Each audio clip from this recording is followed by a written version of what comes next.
మహాభారత మహాకావ్యం యొక్క ఎపిసోడ్ 6కు స్వాగతం. శకునికి సౌబలుడు అని మరొక పేరు ఉంది. గాంధార రాజ్యానికి యువరాజు మరియు గాంధారి సోదరుడు. హిందూ మహాకావ్యం మహాభారతంలోని ప్రధాన ప్రతినాయక పాత్రలలో ఒకటిగా ప్రఖ్యాతి పొందాడు. ఇతని వల్లే మహాభారతంలో అనేక మార్పులు జరిగినట్లు నమ్ముతారు. శకుని అద్భుతమైన తెలివి, అదే సమయంలో దుష్ట బుద్ధిని కలిగినవాడు. ఇతను కురుక్షేత్ర యుద్ధానికి మేధావిగా చెప్పబడతాడు. శకుని పాత్ర వివాదాస్పదంగా ఉంది, ఎందుకంటే ఇతను అంత క్షుద్రుడు కాదని నమ్మే నిపుణులు కూడా ఉన్నారు. శకుని నిజంగా ఎవరు? ఇతను నిజంగా ప్రతినాయకుడా లేక పరిస్థితుల బాధితుడా? ఇతనికి మంచి పక్షం ఉందా? కురువంశం యొక్క కర్మకు మరియు ఇతనికి కలిగిన పరిస్థితులు కౌరవుల పతనానికి మరియు చివరి మరణానికి దారి తీసిందా? శకుని గాంధారలో జన్మించాడు. రాజు సుబలుడికి జన్మించాడు. ఇతను శివుడికి గొప్ప భక్తుడుగా ఉండేవాడు. ఇతనికి గాంధారి అనే సోదరి ఉంది. ఆమె పట్ల ఇతనికి చాలా ప్రేమ ఉంది. కథనం ప్రకారం గాంధారి మంగళదోషం కలిగి ఉంది.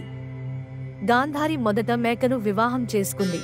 తర్వాత హస్తినాపురం అంధ యువరాజు ధృతరాష్ట్రుని వివాహం చేసుకుంది.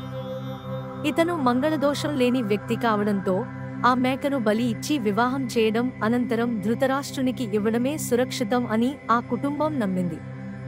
ఈ ఘటన గురించి ధృతరాష్ట్రుడు తమ వివాహం అనంతరం తెలుసుకుని ఆగ్రహించాడు. ఎందుకంటే ఈ రహస్యపు వివాహం అతనిని గాంధారి యొక్క రెండవ భర్తగా చేసినట్లు అవుతుంది. శిక్షగా ఇతను గాంధారి కుటుంబాన్ని జైలులో పెట్టాడు, అందులో రాజు సుబలుడిని కూడా. వారిని మరణానికి అనుమతించడానికి ప్రతిరోజు ఒక్కొక్కరికి ఒక్కో ముద్ద బియ్యం మాత్రమే ఇస్తారు. ఈ ఆహారంపై ఎక్కువ రోజులు బతకలేమని తెలుసుకున్న గాంధారి తండ్రి తన కంటే చిన్న కొడుకు శకునిని మొత్తం ఆహారాన్ని తినమని చెప్పాడు. కనీసం అతను బతికి ఉండి వారి మరణానికి ప్రతీకారం తీర్చుకోవాలని.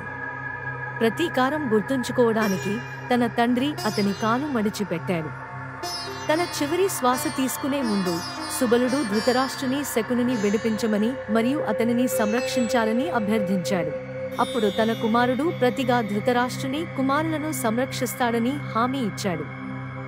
ఆ సమయానికి ధృతరాష్ట్రునికి 100 మంది కుమారులు మరియు ఒక కుమార్తె ఉన్నారు. తన మామగారి మీద జాలితో ఇతను పెద్దమనిషి అభ్యర్థనను నెరవేర్చడానికి ఒప్పుకున్నాడు. నిజానికి శకుని బతికిపోయి కురువంశంపై ప్రతీకారం తీర్చుకోవాలని ప్రమాణం చేశాడు. ఇతను తన తండ్రి తల చుట్టూ వేసిన చామరాలు మరియు వెన్నుని ఎముకలతో పాచిక తయారు చేశాడని నమ్ముతారు. తద్వారా ఇతను పాండవులను పాచికలో ఓడించగలిగాడు. ఈ పాచికలు మాయశక్తులను కలిగినవని, అతని తండ్రి ఆత్మ ఇందులో నివసిస్తున్నారని చెప్పబడింది. ఇతను జీవితంలో ఆడిన ప్రతి పాచికలో గెలుపు సాధిస్తాడు. వాగ్దానం ప్రకారం శకుని 100 మంది కౌరవ కుమారుల సంరక్షకుడిగా మారాడు. ఇతను వారందరితో సన్నిహితంగా కలిసి దుర్యోధన పట్ల ప్రత్యేక శ్రద్ధ మరియు ప్రేమ చూపించాడు. కాలక్రమంలో ఇతను వారి విశ్వసనీయ ఆప్తుడు అయ్యాడు. ఈ విశ్వాసాన్ని ఉపయోగించి ఇతను పాండవుల మీద ద్వేషం మరియు దుష్ట బుద్ధిని నాటాడు.